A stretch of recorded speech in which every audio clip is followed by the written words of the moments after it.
Hey guys, it's Kyla at the MJC, and today we're here to talk through the filing instructions for the contempt motion.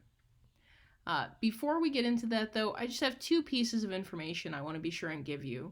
The first is just a reminder, as always, that nothing in this video is intended to be legal advice. It's a video, and more specifically, it's a procedural video about how to file the document. So it really doesn't get into when you should file these documents and things like that.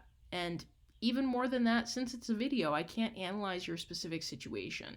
Can't tell you whether this form is right for your situation, what might happen at your hearing, whether a court is likely to hold the other person in contempt, whether this is what's in your best interest or your child's best interest.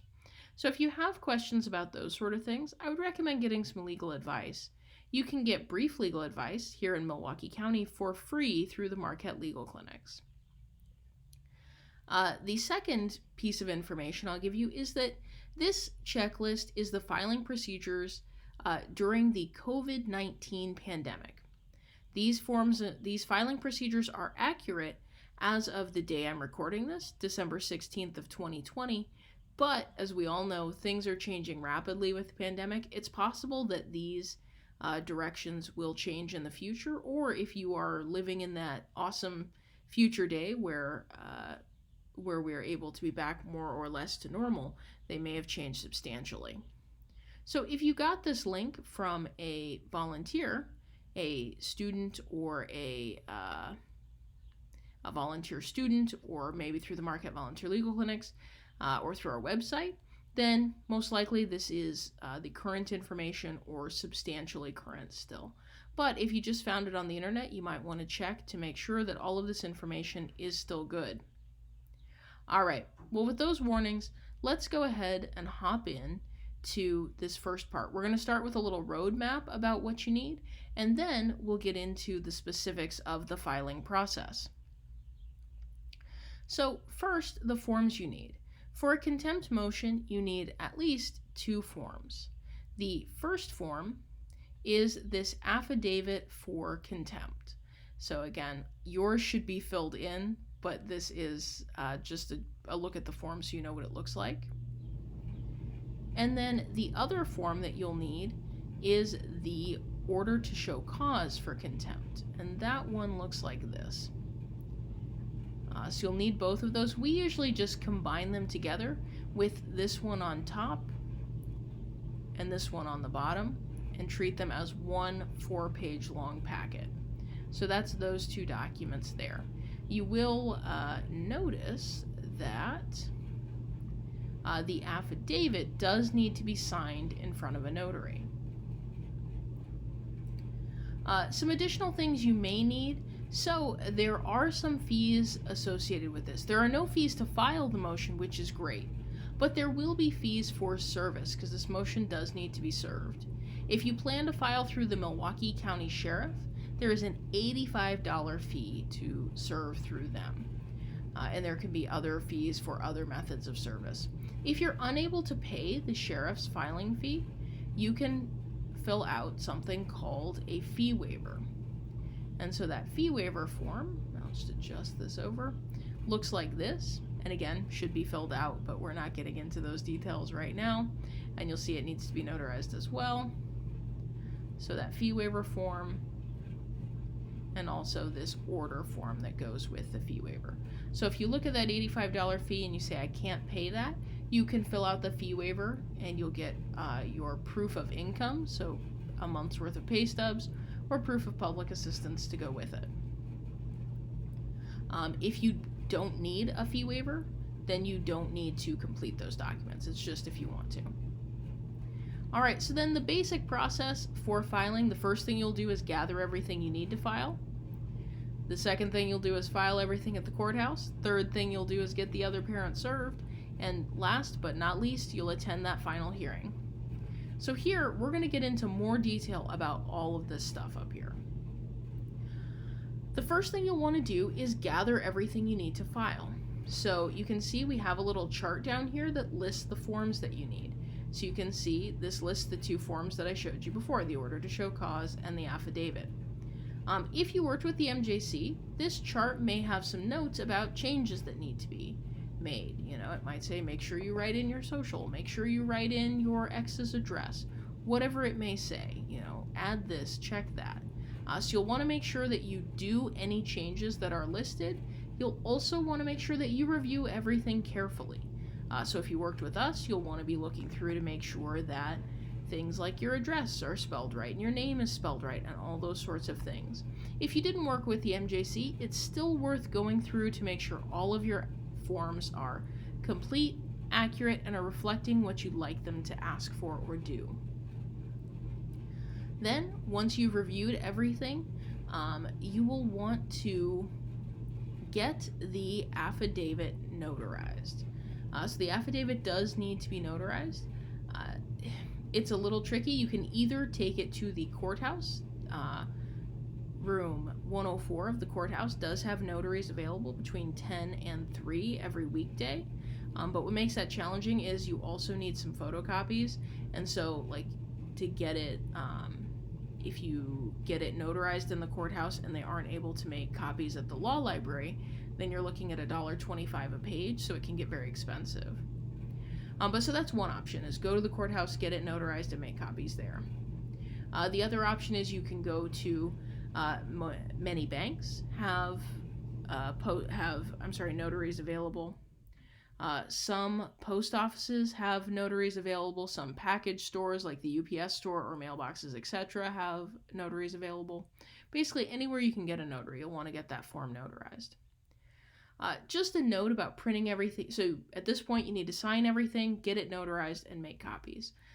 You can print anywhere that you have printing available. If you have a printer, great. If you have a friend with a printer, great. If you have a place that you can print, like if your job allows you to print there, that's great. But if you don't have anywhere to print, you can check and see if the Milwaukee County Law Library is open. Their phone number is 414-278-4900. They have been opening and closing intermittently depending on the rise in cases, so we do recommend calling them and not just popping into the office. You can also print and make copies at FedEx Kinko's, at places like Office Max or Office Depot, different places like that. So you'll want to, again, print everything out. And then once that affidavit is notarized, you need 3 copies of the order and affidavit combined together into that sort of 4-document packet. And again, you do have that optional fee waiver. The fee waiver also needs to be notarized. So for the things that need to be notarized, so if you have a fee waiver and then for this affidavit, you'll want to make sure that you bring a photo ID with you to go in front of the notary. For the fee waiver, you'll go to room 104 to get it notarized and then take the fee waiver to room 609 to be approved. And in order to get it approved, you do have to show proof that you're unable to pay the fees. So for if you receive public assistance, food share, Badger Care, anything like that, you can show the My Access app on your phone. Or you can get a printout. You want that page with the stick figures that says, for this month, these members of your household receive this benefit. If you get SSI, you can use an eligibility letter or something like that. If you're trying to qualify based on Section 2, so based on your income, then what you'll end up doing is you will show pay stubs. You'll want a month's worth of pay stubs. Or if you're using unemployment, a month's worth of those unemployment benefits, just sort of all that stuff. For the affidavit, you don't need to go get it approved, so you'll just get it notarized in room 104, and then you can take it to get copies made.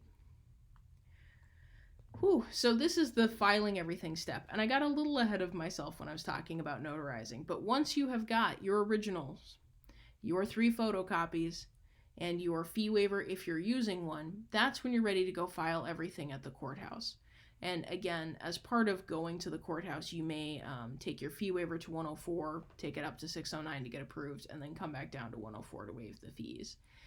But once you've got that and you've gotten your fee waiver approved upstairs if you need to, you've got your documents and all your copies, you will take them to room 104 of the courthouse.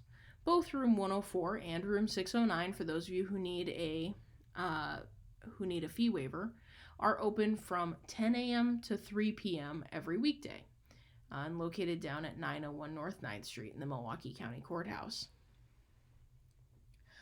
So you will submit all of the documents to the court, and then they will send you information about your hearing date once it's been set. You'll make sure that the hearing date ends up being written on all copies of the motion. It may take a few weeks to hear back from the court, so be sure and be patient. If it has been over a month since you filed and you still have not heard back, that's the point where you may want to start doing a little investigating. You can contact us at mjcdivorce@gmail.com. You can also contact the court directly, which may be more efficient. Once you get your motion back, you do need to get the other parent served. So you've gotten it back, you now need to get them served to give them notice of the court date.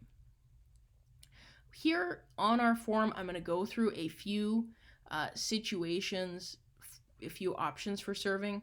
Please note that not all service methods are appropriate for all service or all situations. If you're unsure, you can email us at mjcdivorce or at gmail.com with questions. You can also contact the Marquette Volunteer Legal Clinics if you want to meet with an attorney to talk through specific situations. So anyway, your basic options, you can serve through the Milwaukee County Sheriff if the person to be served is located in Milwaukee and you have an address for them, because the sheriff does need an address. If the person lives outside of Milwaukee County but you have an address, you could serve through the sheriff in the county where they are located. You can serve through a private process server. That's somebody who, just like the sheriff, takes paperwork to folks, but these are private individuals, so they're not the sheriff or sort of government employees. The bad news about process servers is that they usually do not accept the fee waiver. So the sheriff in Milwaukee and other Wisconsin counties usually does. The process servers do not usually. The vaguely good news is they may be cheaper than that $85 through the sheriff, and they're also able to sometimes do a little bit more digging, so they may be able to try and track someone down if you don't have an address. You can try serving through a third-party neutral friend or family member. The person does need to be 18 and not a party to this case. They also need to be a resident of the place where they are serving. So if they're serving here in Wisconsin, they need to be a resident of Wisconsin or one of our neighboring states. If they're serving someone in another state, they need to be a resident of the state where they are serving. They also need to personally hand the documents to the individual, so the other parent, and then they need to complete something called an Affidavit of Service, which they would sign in front of a notary. Service through Milwaukee County Child Support Services is not appropriate for contempt motions. They are not able to send those. So these are just kind of it lists all of the potential ones, but if you're doing a contempt, you won't be able to send it through Child Support Services. Once you've gotten the other person served, then all you need to do is attend your hearing. Right now, during the pandemic, almost all hearings are happening by phone or by Zoom. The court will send you instructions about how to call or join. So then you will attend your hearing, and hopefully that gets the process started for you. All right, well, that's all for our checklist. I hope that this was helpful for you guys. If you have additional questions, you can always reach out to us during this pandemic time at mjcdivorce@gmail.com. All right, thank you all for watching, and until next time, I hope you all go out and represent yourselves well.